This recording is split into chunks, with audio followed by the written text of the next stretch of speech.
One, two, three, four.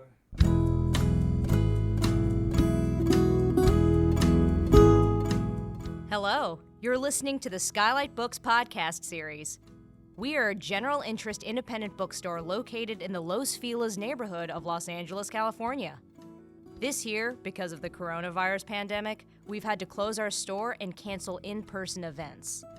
But SKYLIT is your neighborhood bookstore, and we are finding ways to create community even while we're far apart.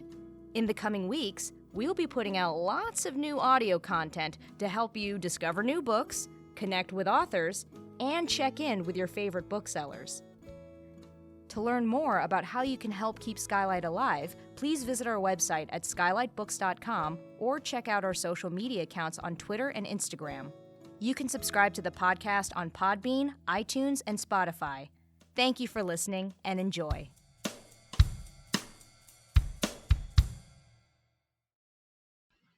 Hello, lovely listeners, and welcome back to SKYLIT. This is the SKYLIT Books podcast series, and I'm your host, Maddie Gobo, the events manager here at SKYLIT Books in Los Angeles.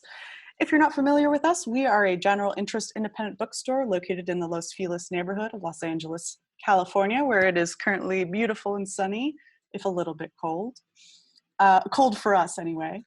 I'm so excited today. We're going to have a great conversation with two authors who have both written books about the Nobel Prize, one of which is just coming out. But before I introduce them, I just want to say a few words about the store. So right now we're open every day, 11 a.m. to 7 p.m. On weekdays and 10 a.m. to 8 p.m. on weekends. We ask that you wear a mask and socially distance and sanitize your hands and all that good stuff. And we highly, highly encourage you to come in and get your holiday shopping done as soon as you can. As you know, this is a wild and weird year, and we're expecting all kinds of delays in mail and in printing and in distribution and all that kind of stuff. So if you want to get your books, it's best to try and get them early. I know I've been banging this drum a lot on the podcast, but I'm doing it again just in case you didn't catch it before. All right, and other things of note, we've got a couple more great events coming up for the rest of November and a few in December. So follow our Crowdcast page, crowdcast.io/skylitbooks for all the latest updates. You can also watch replays of all of our past events on that page as well for free, absolutely free, just like this podcast. You're welcome. We love you. All right. So I'm going to go ahead and introduce the book we're going to be talking about today, which is Betraying the Nobel, The Secrets and Corruption Behind the Nobel Peace Prize, which is going to delve into the surprising and often corrupt history of the Peace Prize and examine what the committee hoped to obtain by its choices, including the now infamously awarded Cordell Hull, as well as Henry Kissinger, Al Gore, and Barack Obama. So this book kind of looks at the effects of increased media attention, which has turned the Nobel into a popularity prize and a controversial and provocative commendation. All right, so the author of the book is Norwegian-born Unni Turrettini. She's the author of The Mystery of the Lone Wolf Killer and also the author of Betraying the Nobel. Through her writing and speaking, Unni is on a mission to restore trust in leadership by encouraging women to fully step up and into their true feminine power.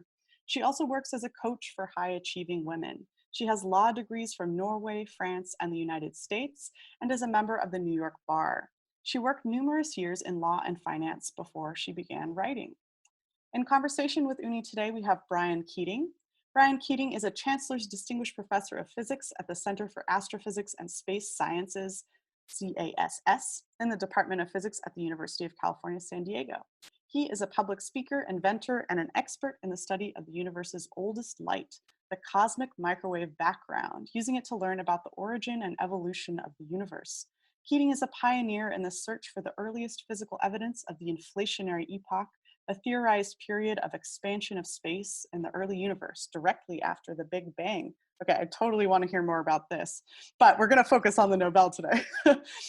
Physicists predict that this evidence will reveal itself as a particular pattern in the way CMB light is polarized. This pattern is referred to as a B-mode pattern. Okay, so I hope all of you are Googling frantically right now to learn all of these terms. Brian Keating is also the author of the book Losing the Nobel Prize. So we're going to bring it back around today to the Nobel. Unni and Brian, welcome to the podcast. I'm so happy to have you and get into this conversation. Thanks for being here. Thank you so much for having us. It's a pleasure to be here. And I'm so honored also to have Brian here and to have this conversation with him. So I'm looking forward.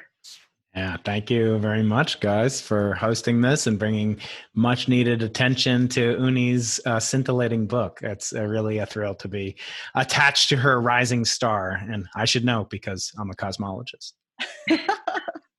Beautiful, beautiful joke. Chef's kiss on that one. Unni, do you want to start us off with a short reading from the book? Yeah, I'll do that. Absolutely. So this is from the introduction of the book. So I'll just start. No other prize holds more prestige than the Nobel. An aura of admiration surrounds it. As 1984 winner Desmond Tutu put it, no sooner had I got the Nobel Peace Prize than I became an instant oracle. Virtually everything I had said before was now received with something like awe. No other award is followed by just about every country in the world and commented on by just about every newspaper and television network. However, the Nobel Peace Prize as we know it is corrupt at its core. The prize, former secretary and director of the Nobel Institute, Geir Lundestad, said to the Norwegian state television station NRK in 2014, has not become renowned because the committee rewards the Red Cross and Nelson Mandela, but rather because of its controversial choices. Controversial choices are fine as long as the committee, as executors of Alfred Nobel's last will, sticks to his instructions. Nobel wanted the Norwegian Nobel Committee to select peace champions to act as role models for the rest of us. Naming someone a peace champion, then, is a risky business. First, the committee's choice may not be everyone's cup of tea or have the most convenient political leanings. Second, the committee cannot predict how a Nobel laureate will behave in the aftermath of the prize. What if the winner doesn't turn out to be the beacon of hope and inspiration the committee had hoped for? Thus, the committee must show courage and conviction in their choices, because history will reflect back to them and their choices, making it all the more vital that the committee research their candidates properly. The Norwegian Nobel Committee, Lundestad said, must dare to speak when others don't. No matter how honorable his statement is, many, including Michael Nobel, the great-grandson of Ludwig Nobel, Alfred's brother, believe the committee has created its own prize. A prize not necessarily with peace in mind, nor one that selects winners in accordance with Alfred Nobel's last will. Selecting winners who are clearly not peace champions creates distrust. But the Nobel Peace Prize as an institution isn't alone in this. Today, trust in leadership is also at a historic low in governments and corporations. An increasing rage is spreading worldwide as lower and middle class citizens feel ignored, taken advantage of, and abused.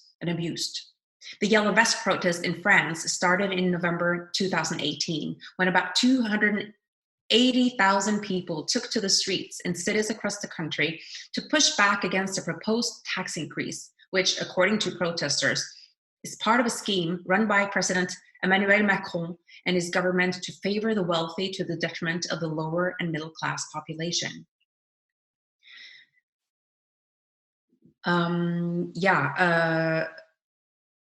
And then I'm going to just skip it for a little bit. The demonstrations that have erupted in the 2019 World Economic Forum in Davos, Switzerland, over corporate power and economic inequality reflects the same rage. Asia has also seen uprisings. A movement of protest began in Hong Kong in June 2019 over an extradition bill to mainland China, which was feared to threaten Hong Kong's judicial independence and endanger dissidents. Although the bill was withdrawn in September 2019, the demonstrations continue as of this writing in June 2020, despite COVID-19 social distancing rules, demanding full democracy and an inquiry into police actions. Meanwhile, the COVID pandemic continues to cause people around the world to fall grievously ill.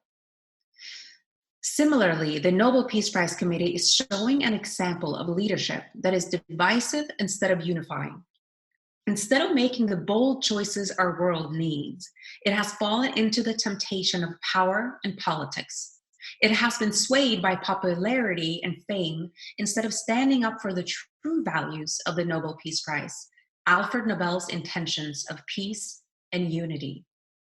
As a consequence, unworthy candidates have been chosen and other more deserving ones, including Mahatma Gandhi, have been ignored. The committee's betrayal may not always have been intentional. Since Alfred Nobel's death in 1896, our societies have changed, and so has warfare. This book will examine how the committee has widened the scope of Nobel's Prize and the inconsistencies that have led to criticism. Before people and organizations are put on pedestals, especially one as lofty as the Nobel, it is imperative to examine what those pedestals rest on. Only then will we know the true worth of a prize. By shining light on today's dysfunctions and proposing a solution, my hope is that betraying the Nobel can be a catalyst for change, not only in the Peace Prize Committee, but for the rest of us to step up and become the peace champions our local and global environment needs.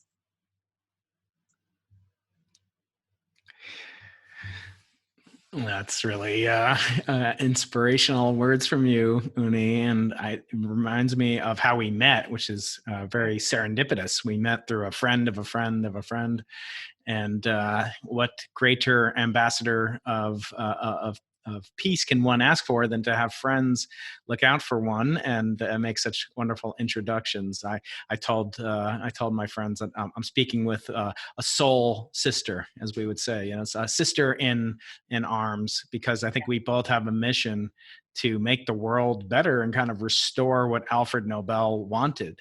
And I wanted to just ask you about, we talked about this once before, but the esteem in which Alfred really held this prize and what he wanted for it, and the unknown aspects of his life that you bring to light in this book. I found those to be the most delightful aspects of this book, the way that you sprinkled throughout this book vignettes and stories in his own words.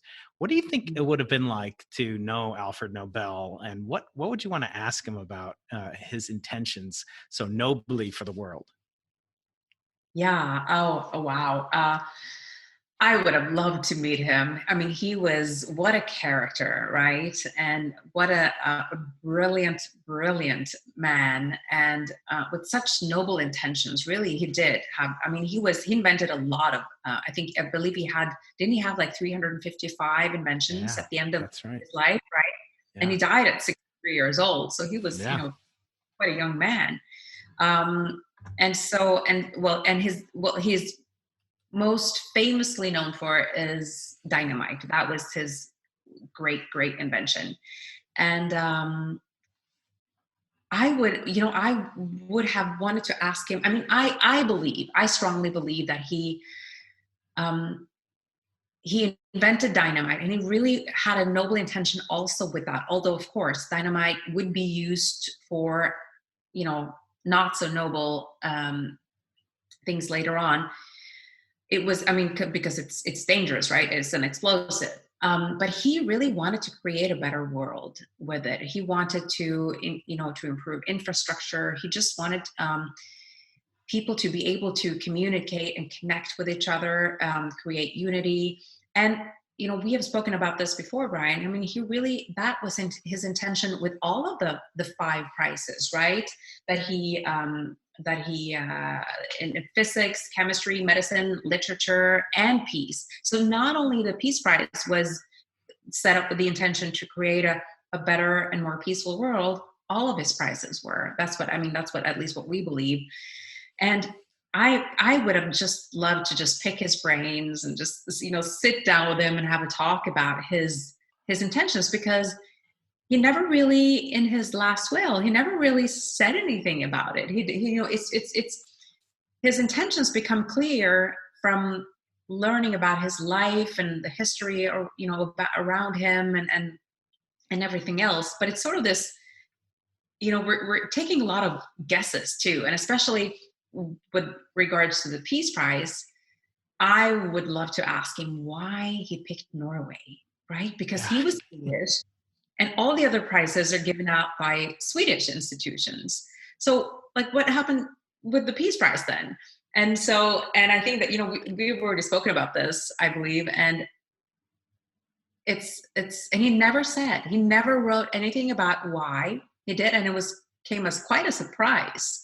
And a lot of people in Sweden, opposed, giving out, like, handing over the Peace Prize to a different country. And but I believe that he saw Norway as this remote country without its own military power. Norway was governed by Sweden at the time, right? So it wasn't really involved in any of the sort of the power politics of Scandinavia or Europe. So, and I'm as an educated guess, I would say that he really wanted to make sure the Peace Prize stayed out of politics, right? So but I would have loved to ask him about that. What was his thoughts, Yeah.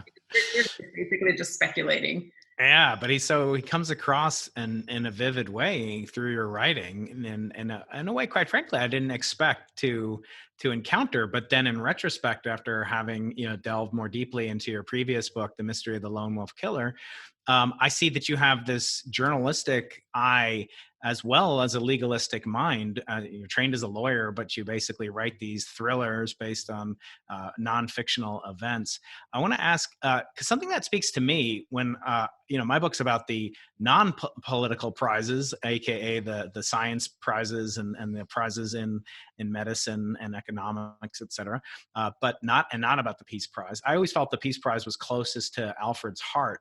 But I want to ask you, when I was recently encountering this talk here in America that Donald Trump was, perhaps being considered, he was nominated for next year's prize in peace.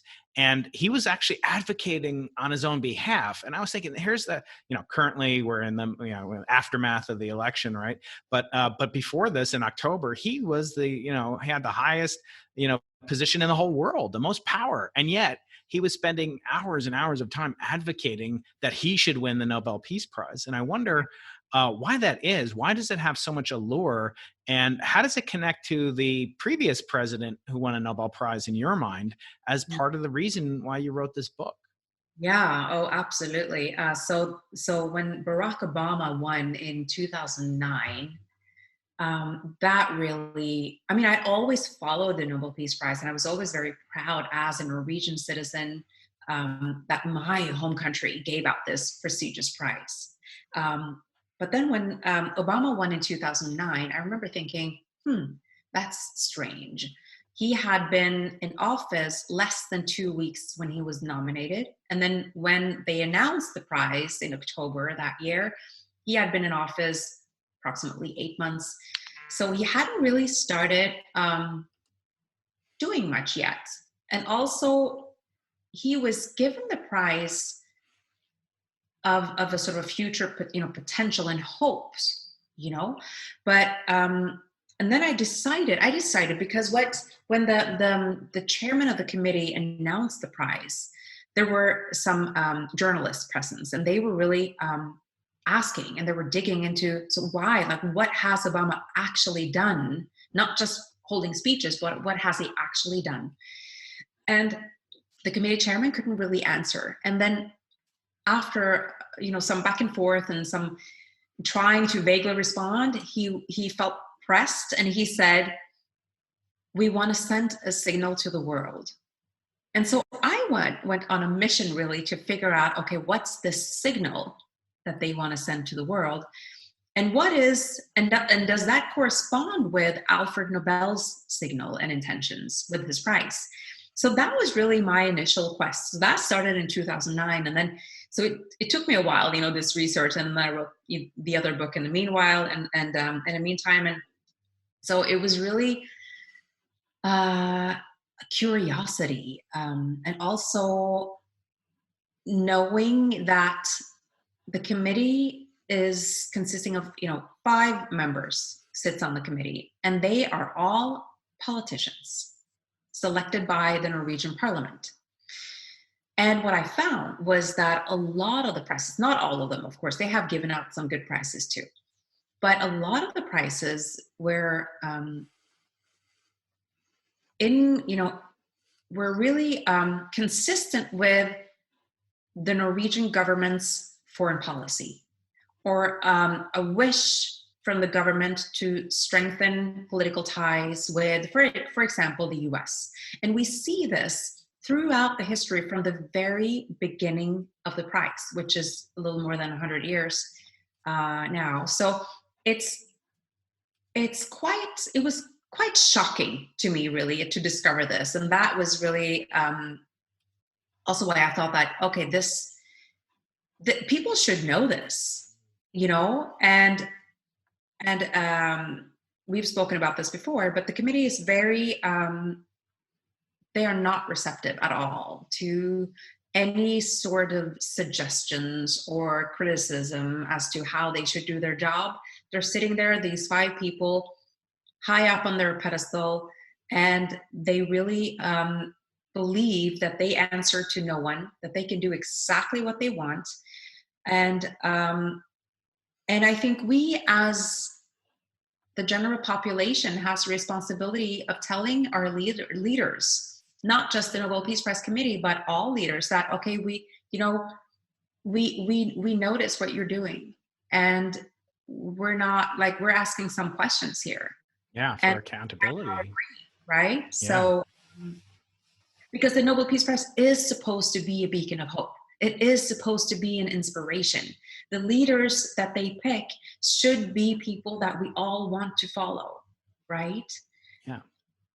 Yeah, we look at it and we wonder, do they have any accountability? And what I found with my book in the science prizes in chemistry and physics and medicine, they really, they do make some overtures to people outside of Sweden in this case, but there's also the effect of the mandate that they have internally, maybe unwritten mandate, to protect the monopoly that is the Nobel Prize. And I think there is no greater monopoly in the sense, at least in the sciences, and maybe in peace too. I don't know of anything that comes remotely close. And so because of that, I think they have a more, kind of duty to be more accountable to the world community. They're put out as a world prize, and whether they like it or not, they do get a lot of attention. It's one of Norway's biggest celebrations, right? When these are awarded, not on the day Alfred Nobel was born, right? On the day he died.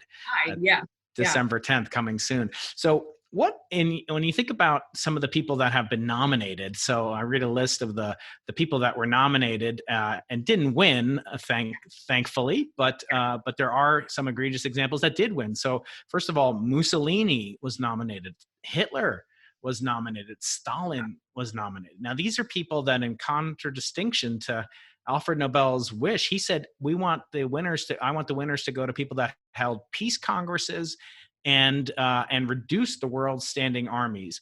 I remember when Desmond Tutu, who you quoted earlier, he wrote a scathing rebuke when I believe it was the European Union or NATO or somebody, some military organization effectively, or European organization, won the Peace Prize about 10 years ago.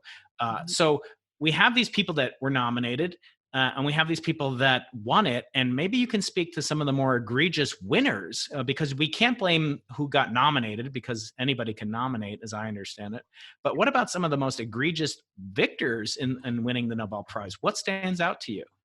Yeah, I mean, it's funny that you mentioned these nominations, because it's just like, I did not know. I mean, I was so shocked when I discovered that, Hitler, Mussolini, Stalin, I mean, I can't think of anyone worse, right? I mean, the opposite of a peace champion. And you mentioned before, Trump has been nominated for next year's prize, and also Vladimir Putin has been nominated as well. So it's going to be an interesting year. But some of the really the ones that really stand out to me is the 1973 award to Henry Kissinger and the leader of North Vietnam, Le Duc Thu. And Le Duc Thu, actually, the leader of North Vietnam, he actually refused. He refused to come to Oslo. He did not want to receive the prize because, as he rightfully claimed, peace had not been established in Vietnam. The United States was carpet bombing, secretly Cambodia and Vietnam at the same time as the prize was being awarded that year. So it's really, that one really stands out as one of the worst and one of the most controversial prizes. And again, this 1973. This was during the Cold War, and Norway is placed, we border to Russia in the north, and we have this long coastline. So Norway has always been very sort of strategic, and also full of resources, oil and gas and that sort of thing. So Russia has always had an eye on Norway and sort of been threatening every once in a while to sort of invade and take over. And so NATO and the US has always been, and still is today, a very strong ally, probably the most important ally that Norway has, and also trade partner. So the US is extremely important to Norway, and we depend on US soldiers who are placed here to protect Norway's borders.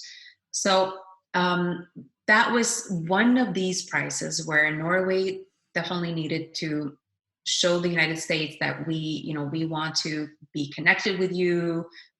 You are our, we're bonded, we want to bond with you and stay, strengthen these ties. So in a lot of these prizes, we see that. Now, there's another one too. In 1994, the prize went to Yasser Arafat, Yitzhak Rabin, and Shimon Peres of Israel. And that one, Yasser Arafat was a terrorist, right? So it's kind of hard to see where he actually showed up at the Peace Prize ceremony, and he was armed. He had a pistol on him, and of course that's illegal in Norway. So he had to reluctantly give that up. As he was walking into the ceremony hall. And it's just, he never stopped warring. He just never did. And it's just, that's like one of the, but that year, it looks like the Norwegian committee wanted to shed light on the Norwegian government's role as a peace mediator, because that award came right after the Oslo Accords in 1993, where Norway was this peace broker and mediator trying to find a peaceful solution to the Middle East. And so it looks like, although actually war broke out again between the Palestinians and the Israeli even before they announced the prize that year. So the Oslo Peace Accords did not hold. It just didn't. So they do that sometimes. They give out these sort of premature, before we know, before it's sort of settled, they give it out, and then it's like, oh, afterwards, with in hindsight, like, oh yeah, that was definitely premature. So another one that I think that I personally find quite egregious is the 2006 award to Muhammad Yunus, who is the founder of, he's been called the founder of microcredit. And poverty reduction is definitely, I think it's definitely important work to stabilize the world and, to as a foundation for peace, right? but that is a prize that definitely falls outside the scope of the Peace Prize as it stands today. Now, maybe it should be included, but that's something, and I do think there's a call for a definition, to have a public definition and some guidelines, right, as to what type of work should we include into this prize, so that it doesn't look like they just randomly give it to someone and then just call it peace, right? So that, we have that aspect too. And also, there has been a lot of controversy around Muhammad Yunus in the aftermath, and there was a scandal here in Norway because the Norwegian government gave a lot of funds to his bank and his foundation, and then it turns out that he took a lot of that money into his own pockets, basically. And and it hasn't been proven either that microcredit actually helps the poor. So it's a little sort of, difficult, that area. And then the Peace Prize in the recent years have really tried to give the prize more to color, to Blacks, and to women, sort of to also, as they want to be politically correct, and which is a good thing. But then sometimes they give it to, it doesn't help women if they give it to women who don't have the values, who are not peace champions. So that's also, I have a chapter on that in the book. And the most egregious example in that chapter for me is really the former president of Liberia, Ellen Johnson Sirleaf. I mean, she was definitely a powerful figure and the first female president in Africa. So, I mean, she, deserves definitely some recognition. But she also, I mean, her history, she was, she had a hand in the genocide of Charles Taylor back in Liberia. During the revolution there. I mean, and she was actually the political figure. She was the one who was raising money for Charles Taylor. So that woman has blood on her hands, right? So she's definitely not a peace champion in Alfred Nobel's view. Right. So I think it's really sad when it appears that sometimes the committee doesn't really do its job, its research. And we don't even know, Brian, because, I mean, as you know, because I think it's the same thing with the science prizes, right? That everything is so secret, right? Like for 50 years. I mean, in some cases. The fact, exactly. So they don't even, they don't feel that they have to justify or tell us anything. And so we don't know what kind of research they did. In the case of Ellen Johnson Sirleaf, it sort of appears like they didn't do much research at all. The fact that she was a celebrity because she was the first, female president in Africa, and she was on the cover of Time magazine as one of the most powerful people in the world. And so, they do that sometimes. They give these sort of celebrity prizes. And of course, that doesn't create trust either. No. And you mentioned women, and it reminds me, you have a chapter that opens up the book about Alfred and Bertha. And it seemed to me that, there's sort of this, with all these rumors that, Alfred Nobel, there's no Nobel Prize in mathematics because Alfred Nobel's wife was having an affair with a famous mathematician, and he was quite aggrieved and humiliated.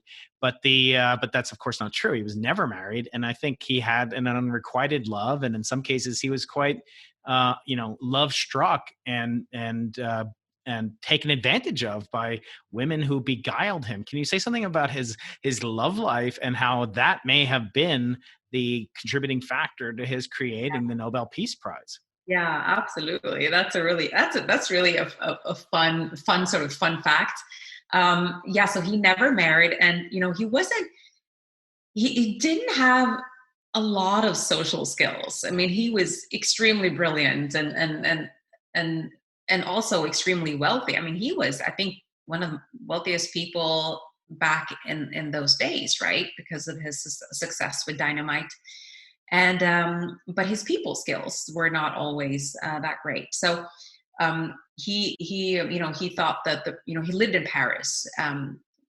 He settled down in Paris after many years of traveling, and he wrote to his brother Robert that the Parisians were stupid, the Parisian women. The Russians were much more educated, he said, but they had an antipathy to soap. He said stuff like that. It was really funny. And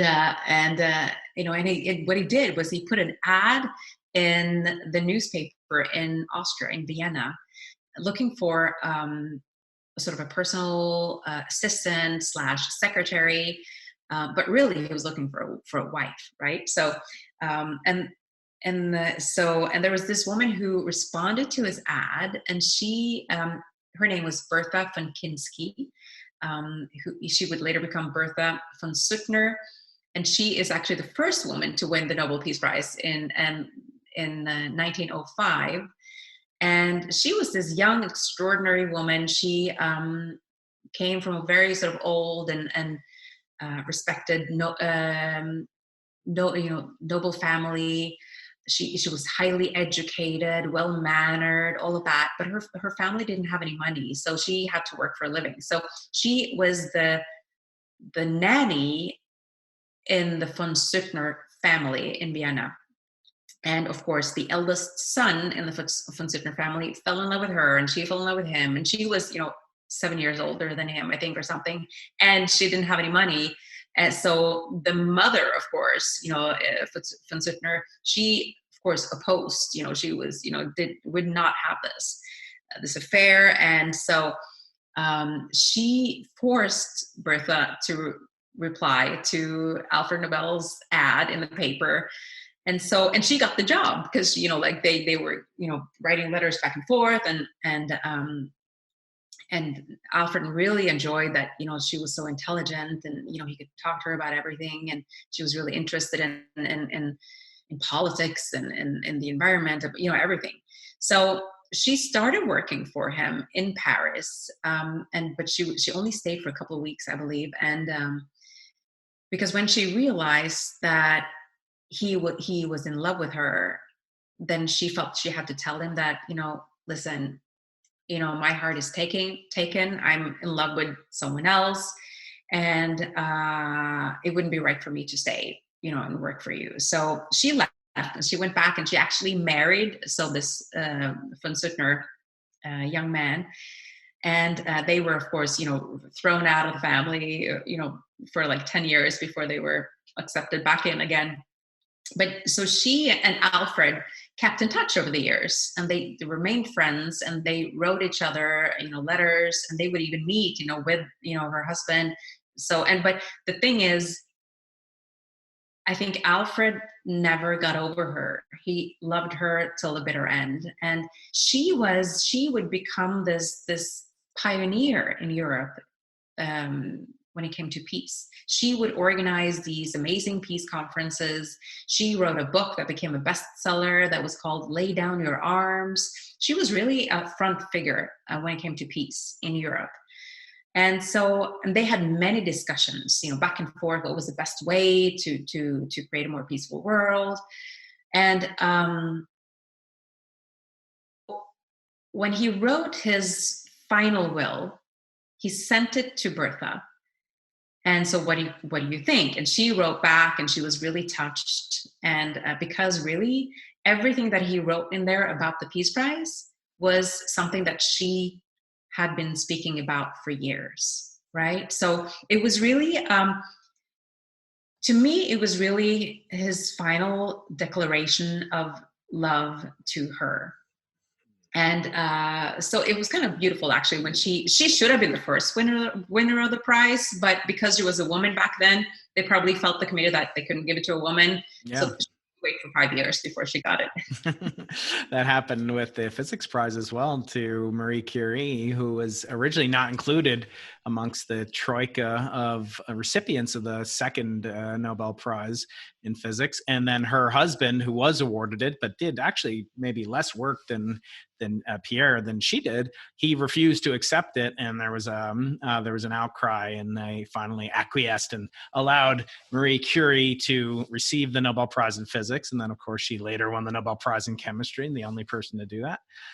So there's a rich tradition of both women winning it and women being overlooked. But I love, particularly in Betraying the Nobel, your latest, greatest masterpiece, how you really bring to life that, we kind of have this patronizing attitude towards women that, if women just ruled the whole world, everything would be fine. And you bring out, kind of some of the truth to that, but also some of the, the real flaws in that logic. In particular, with the former Prime Minister of Myanmar, Burma, as it used to be known, Aung San Suu Kyi, I think you say her name. Say something about her, because I think she, in some ways, it typifies the bad Nobel Prizes. There are good Nobel Prizes we agree on, and then there are bad ones. And yet they never get revoked. And I wonder what you could say about that. Would you reform it by at least revoking the mass murderers? I mean, can we get rid of the mass murderers? I agree. Why would you, why can't you just, I mean, of course, I get it that what they've been saying in the past is that they can't, of course, guarantee what a winner will do later on in their life, right? We understand that. But when it comes to the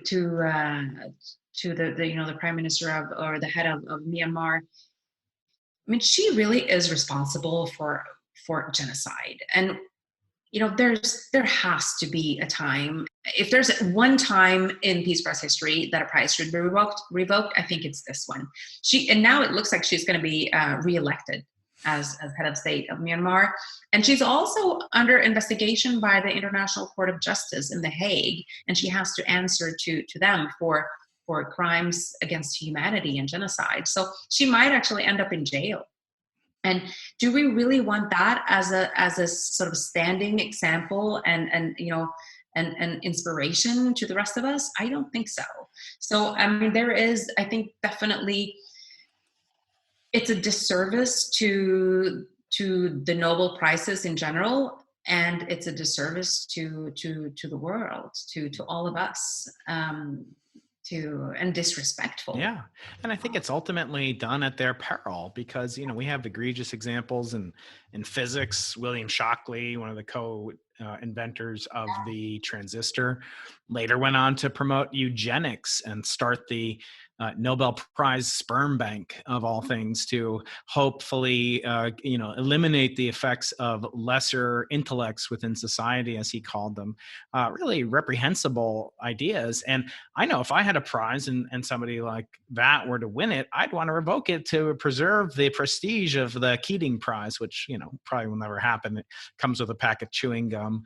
But besides that, I want to know, is there hope for the Peace Prize? I don't feel terribly optimistic about the other Nobel Prizes, because no one's ever rejected the Nobel Prize in physics. In other words, no one's ever turned it down because it's had kind of this very checkered past in some instances.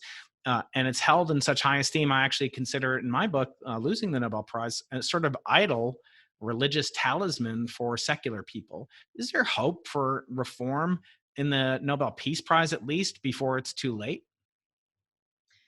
I think so. I mean, my book is a hopeful book, because I think with if enough people are aware of what's going on, and if there is pressure from internationally for them to change, and if we shed light on the dysfunctions of the whole process and the committee, I believe there is hope. And, it doesn't take even that much. And I think perhaps even, Brian, that if we can put enough pressure on one of these prizes, it will have a ripple effect also on the other prizes. Because there is a call for the Nobel Foundation in Stockholm, which is the organ that is supervising all of these prizes. And they actually have the power to ask questions and to actually take back a prize if the institution that is administering the prize is abusing their power and not following the instructions in the last will. That is actually their job. Now, they have never done anything with any of the prizes, but I think with some pressure and knowledge about this, awareness about what's going on internationally, maybe they will do something. I think there is hope for that. And I think it's important what you're saying about the science prizes as well. And by the way, your book, Losing the Nobel, is such a great book, and that I can highly recommend. And it's so interesting and fun. And so we definitely need to have the link to that up on the show notes to this episode. But I do think there is hope, Brian, because I think it doesn't take that much to right this ship. I think we need more transparency in the process. We need to stop electing politicians on the Peace Prize Committee and select people who have a proven interest in the cause of peace. And we need some guidelines that are publicly known and that they have sort of outlined and worked on in cooperation with the Nobel Foundation in Stockholm. I think those three things, and we're at least going in the right direction. Absolutely. I see our friend Maddie has returned, but I just want to again commend this book to all the listeners out there. It's not a dry book about the intricacies of some prize given out in Norway. It's a book that bespeaks of the influence of ideas and of one man's vision for bettering the entire planet, and that has succeeded to a large extent. But may face some perils if not, if the kind of clarion call that Unni has presented in this spectacular book, if they're not heeded. But as she says, it's such a charming book. I read it in a couple hours, which is saying something given all the books I'm reading for my day job. And Unni, I just want to thank you so much for sharing this book with the world. I think I channel Alfred Nobel in saying that you are helping to restore his noble vision. Thank you so much. Thank you, Brian. It's such a, it's always such a pleasure to be talking with you. And I think the same of your book. And I think together we're bringing awareness and doing something, right, for a better world, because that's exactly what Alfred Nobel wanted with all of his prizes, right? So thank you so much. Thank you. Thank you, guys. What a great conversation. And I think it's so timely, especially here in the US, as we're kind of having this national conversation about our institutions and are they serving us, and do we need to revisit some of the decisions we made in the past? Especially in Hollywood and Los Angeles, Maddie, where you are, where they have reformed a lot of Hollywood thanks to very courageous voices like Unni and others speaking out, the Me Too movement and others, and you see reform can be possible if people pay heed to the types of courageous voices like Unni's. Absolutely. Unni, you had something special to share with our listeners, a link that we're going to put in our show notes. Can you tell a little bit about that? Yes, absolutely. So yeah, and definitely we need to get Brian's book and link to that as well in there. And also, I wanted to offer a free gift as a surprise to anyone who's listening to this episode and who buys either Brian's or my book, to just click on that link and you can download something. It's a free gift, and just to say thank you for listening. And yeah, I'm gonna buy another copy just for that. Even though I got a free copy for writing a blurb for it, along with Michael Nobel. You should know that Alfred didn't have children, so the only living relatives Unni had befriended, and now he wrote this wonderful foreword for this book. And so now I'm actually 1 degree separated from a Nobel thanks to Unni Turrettini. You're getting closer and closer, Brian. That's right. I might have a new title for my next book, Losing the Nobel Peace Prize. Yeah, absolutely. All right. So there is going to be one more link in our episode notes, and that link is going to take you to a video conversation between Unni and Brian. So if you want to, expand from here and learn even more fun details about the history of the Peace Prize, click on that link. And thank you guys so much for listening. Unni and Brian, thank you so much for making the time for this conversation today. It really was fantastic. I had so much fun listening, and I'm looking forward to checking out the book as well. Thank you, Thank Maddie. you so much. Thank you. All right, everybody. Is there anything else I've forgotten to mention? Any other things you want to tell our listeners about before we say our goodbyes?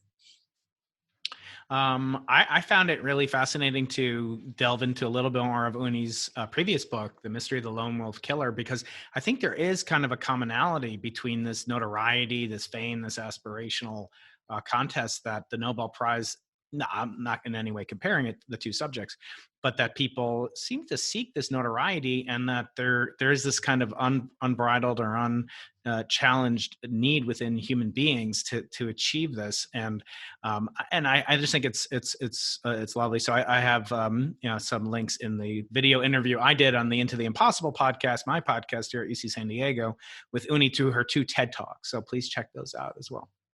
Great. Oh, wonderful. Thank you, Brian. All right. So I think we're all talked out for today, but there's lots more content where this came from. If you haven't already, subscribe to the SKYLIT Books podcast page for the latest updates.